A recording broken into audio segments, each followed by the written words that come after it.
నమస్తే. శ్రీ గురుభ్యో నమః. శ్రీమాత్రే నమః. ఆదిత్యాయ చ సోమాయ మంగళాయ బుధాయ గురు శుక్ర శనిభ్యే రాహవే కేతవే నమః.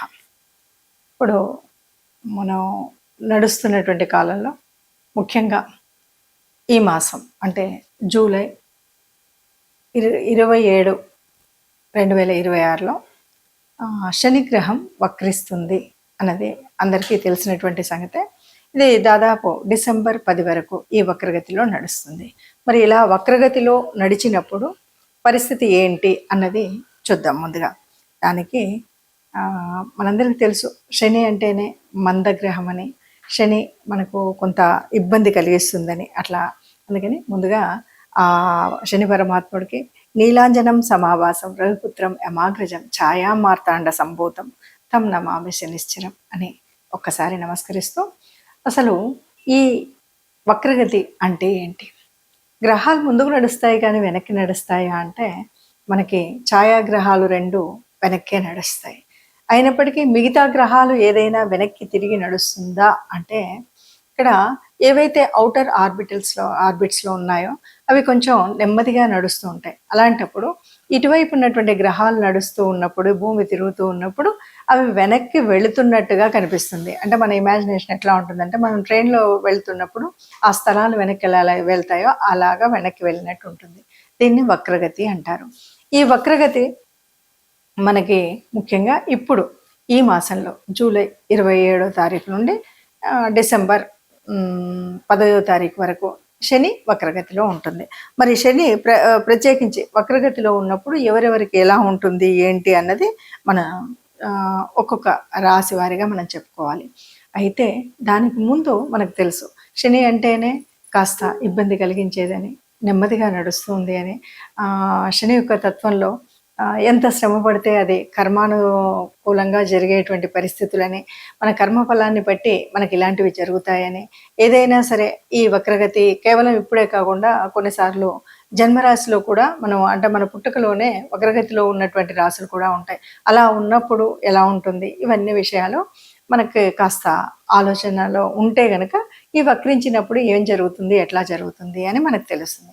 ఇక శని అంటే శనికి ఉన్నటువంటి చూపులు, దృష్టులు, యతి ఇవన్నీ కూడా అంటే ఎవరితో యుతి చెందుతుంది, ఏ స్థానంలో ఉంది, శని యొక్క దృష్టి ఏ ఏ గ్రహాల మీద పడుతుంది అన్నది కూడా ఇక్కడ మనకు తెలుసుకోబడుతుంది. ముఖ్యంగా శని యొక్క దృష్టిలో 3, తర్వాత 7, తర్వాత 10 ఈ 3 స్థానాల్లో శని యొక్క దృష్టి ఉంటుంది. అలా ఉన్నప్పుడు కూడా ఈ శని పడినటువంటి దృష్టిలు ఎలా ఉంటాయి, ఎట్లా ఉంటాయి అనేది ఒక్కొక్క రాశిగా మనం చెప్పుకోవడం అనేది కనుక చేసినట్టయితే, ఈ వక్రగతి స్థితిలో అంటే ఈ దాదాపు 3.5-4 నెలల కాలంలో మనకి ఏదైనా మంచి జరుగుతుందా, చెడు జరుగుతుందా? మంచి జరిగితే సంతోషమే అందరికీ. కానీ ఒకవేళ చెడు లాగా అనిపిస్తుంటే మనం ఏ రకమైనటువంటి జాగ్రత్తలు తీసుకోవాలి, ఏ రకమైనటువంటి శాంతి చేయాలి, ఏ రకమైనటువంటి మనము పరిహారాలు చేసుకోవాలి అన్నది కూడా మనం తెలుసుకున్నట్టయితే మనకి ఈ 3 నెలల కాలం ఏ రాశి వారైనా సుఖంగా సంతోషంగా ఉండొచ్చు అని చెప్పడం కోసమే ఈ శని వక్రగతి ఈ కాలంలో 2026 జూన్ 27 నుండి దాదాపు 4 నెలలు అనుకోండి, డిసెంబర్ 10 వరకు జరిగేటువంటి కాలంలో మన పరిస్థితి, మన యొక్క పరిస్థితి ఎలా ఉంది అంటే, మన జన్మ జాతకం నుండి ఎవరెవరికి ఎలా ఉంది అన్నది మనం చూస్తుంటాం. జన్మ కుండలి నుండి అంటే ఇక్కడ లగ్నం నుండి చూడడమా లేకపోతే రాశి నుండి అంటే, ఇప్పుడు మనం చూస్తున్నది గోచారం నుండి వచ్చేటువంటి ఫలితం. గోచారం ఎప్పుడు కూడా రాశి నుండి చూస్తాం కాబట్టి ఏ రాశి వారికి ఏ ఫలితాలు వస్తాయి అన్నది ద్వాదశ రాశులకు ఒక్కొక్కరిగా మనం తెలుసుకుందాం. ఇప్పుడు తదుపరి రాశి వృషభ రాశి.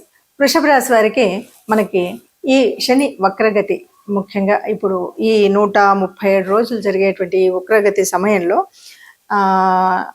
ఎలా ఉంటుంది అంటే, వృషభ రాశి వారికి మరి వృషభ రాశి అంటే ఇది మనకి చెప్పాలి అంటే శుక్రుడికి సంబంధించినటువంటిది. శనికి శుక్రుడికి మిత్రత్వం ఉంటుంది. మిత్రత్వం ఉన్నటువంటి ఈ మిత్రగ్రహాల్లో మరి శని మంచి చేస్తాడా, చెడు చేస్తాడంటే మంచి చేస్తాడు. ఇక ఇప్పుడు శని కర్మకారకుడు మనకు తెలుసు. ఎక్కడ ఇది జరుగుతుంది వక్రీకరణ? 11వ స్థానం. 11వ స్థానము అంటేనే మనకు ఆకస్మిక ధనలాభం కానీ ఇవన్నీ మనకు కనిపిస్తాయి. మరి ఇలాంటి స్థితిలో ఎలా ఉంటుందంటే బాగుంటుందనే చెప్పాలి. ఇక ఇది ఒక్కటేనా అంటే శనికి ఉన్నటువంటి 3 దృష్టిల వల్ల ఈ రాశి మీద ఎలాంటి ప్రభావం పడుతుంది ఈ వక్రగతిలో అంటే శనికి 11వ స్థానం నుండి అంటే వృషభ రాశి వారి యొక్క 11వ స్థానంలో వక్రీకరించేటువంటి శని మొట్టమొదటిగా 1వ స్థానాన్ని చూస్తాడు. 1వ స్థానం అంటే శరీరము, తనుభావం, తను మాట్లాడే పద్ధతి, తన యొక్క ఆలోచన విధానము ఇవన్నీ ఉంటాయి. కాబట్టి ఈ ఆలోచన విధానం అంతా కూడా తాను ధన సమీకరణ లేకపోతే ధనాభివృద్ధి కోసం చేసేటువంటి విధంగానే ఉంటాయి. ఇక 5వ స్థానం సంతాన స్థానం, మంచి విద్యాస్థానం, అలాగే మంత్రస్థానం ఇలాంటివన్నీ కూడా ఉంటాయి. ఇక తర్వాతి స్థానం 8వ స్థానం. ఇది 8వ స్థానం ఈ రాశి వారికి అంటే ఇది కొంచెం పరిశోధన ఇలాంటివంటి ఆకస్మిక మార్పులు ఇలాంటివన్నీ ఉంటాయి. కాబట్టి ఈ రాశి వారికి, వృషభ రాశి వారికి మరి ఈ శని వక్రగతి వల్ల వచ్చేటువంటి నష్టం ఏదైనా ఉందా, కష్టం ఏదైనా ఉందా అంటే పెద్దగా నష్టాలు అయితే ఏమీ లేవు. కాస్త సంతోషంగా ఆనందంగా ఉండగలిగే విధంగానే ఉంటుంది. అయినప్పటికీ కాస్త వక్రము అంటేనే కొంచెం వెనక్కి తిరగడము అంటే ఏదైనా సజావుగా సాగేటువంటిది కాకుండా ఉండడము అనేటువంటిది కనిపిస్తుంది. మరి ఎక్కడెక్కడ ఈ మార్పులు అంటే నీ ఆలోచనలో అప్పుడప్పుడు అనుకుని ఏదో రకంగా డబ్బు సంపాదించాలి అనేటువంటి భావనతో తప్పటడుగు వేసేటువంటి మార్గం ఉండొచ్చు. అక్కడ మనము నియంత్రించుకోవాలి. అలాగే 5వ స్థానం మన సంతానానికి ఏ రకమైనటువంటి ఇబ్బంది కలగకుండా సంతాన స్థానమైనటువంటి ఈ స్థానంలో మనం చేసేటువంటి ప్రయత్నాలు ఇవన్నీ కూడా జాగ్రత్తగా చూసుకోవాలి. సంతానం అన్ని విషయాల్లో సంతానం చేసేటువంటి 5వ స్థానం అంటేనే సంతానానికి సంబంధించిన చదువు కానీ ఇంకేదైనా జాగ్రత్తగా ఉండాలని చెప్పుకోవాలి. ఇక అలాగే 8వ స్థానం ఏదైనా మనకు తెలియకుండా సడన్ చేంజెస్ అనేటువంటివి ఈ రాశి వారికి కనిపించేటువంటి అవకాశం ఉంది. ఏది ఏమన్నా మనకు శనిగ్రహం అంటేనే ఎప్పుడు కష్టపెట్టేది అన్నది అందరు చెప్పే మాట, కానీ నిజానికి కష్టపెట్టేది కాదు, మన కర్మను చూపెట్టేది. ఈ కర్మను మనం ఇంతకు ముందు తెచ్చుకున్నటువంటి కర్మ కాబట్టి ఈ కర్మను సఫలీకృతం చేసుకోవడం కోసం చేయాల్సినటువంటి చేస్తూనే ఉంటాం. కాకపోతే అతి కష్టంలాగా అనిపించకుండా ఉండడం కోసం మనం కింద చెప్పేటువంటి పరిహారాలను మాత్రం తప్పనిసరిగా పాటించినట్టయితే ఆ ఇబ్బందులు ఏవి ఉండవని చెప్పచ్చు. ముఖ్యంగా మరి గ్రహ పరిస్థితి ఇలా ఉంది, గ్రహాల యొక్క తన దృష్టి కోణంతో చూస్తూ ఉన్నప్పుడు మనకు జరిగేటువంటి ఈ మాత్రం చిన్న చిన్న అడ్డంకులు అవ్వచ్చు, అననుకూలమైనటువంటి పరిస్థితులు అవ్వచ్చు, అది విద్యలో అవ్వచ్చు, తల్లిదండ్రులకు అవ్వచ్చు, లేదా మనం చేస్తున్నటువంటి వ్యాపార వ్యవహారాలలో అవ్వచ్చు. ఎక్కడైనా సరే మనకు ఇలాంటి కాస్త విఘ్నాన్ని కలిగించే విధంగా ఉండి మందకొడిగా సాగుతున్నటువంటి సమయంలో అది కూడా కాకుండా మనం నిరంతరము సవ్యంగా సాగిపోవాలి అనేటువంటి ఆలోచన యోజన ఉన్నప్పుడు తప్పనిసరిగా కొన్ని పనులు అయితే చేయాలి. ఇప్పుడు మనం జరుగుతున్నటువంటి కాలం శని గ్రహం యొక్క వక్రగతి. శని అనగానే మందగ్రహం అని మనం చెప్తూ ఉంటాం, ఎప్పుడు కూడా కర్మకు సంబంధించినటువంటి స్థానం అని చెప్తాం. అలాంటి శని మరి ఇప్పుడు మనకు ఏం చేయాలంటే ఏ ఆరోగ్య సమస్య అయినా ఇది ముఖ్యంగా వచ్చేటువంటిది మనకు ఉండేటువంటి బద్ధకం వల్ల కాస్త లేవాలనిపించకపోవడం, నడవాలనిపించకపోవడం, సమయానికి చేయాల్సినటువంటి పనులు చేయకపోవడం. దీనికోసం మనం తప్పనిసరిగా ఆరోగ్య పరిస్థితిని మెరుగుపరుచుకోవాలంటే తప్పకుండా వాకింగ్, యోగా అలాంటివి తప్పనిసరిగా మనం నిరంతరం ప్రతినిత్యం చేయాల్సిందే ఉంటుంది. బద్ధకాన్ని తప్పకుండా వీడి ఏ సమయంలో ఏ పనులు చేయాలో ఆ పనులకి ఆ సమయాన్ని కేటాయించడం అన్నది ముఖ్యంగా ఉండాలి. అలాగే ఇక పరిహార మార్గంలో కనుక మనం చూసినట్లయితే ఎవరికి సేవ చేయాలి, ఎవరికి అంటే ముఖ్యంగా కర్మకారకుడైనటువంటి శనిగ్రహం యొక్క ఏ రకమైన దోషం ఉన్నా ఏ రకంగా ఉన్నా కూడా మనం సేవకులకు అంటే కార్మికులు ఎవరైతే 4వ స్థాయి కార్మికులు ఉంటారో వాళ్ళకి కావలసినటువంటి ఆహారం అందించడం కానీ, ఆర్థిక సహాయం చేయడం కానీ, వారికి ఏదైనా సేవ చేయడం కానీ చేయాలి.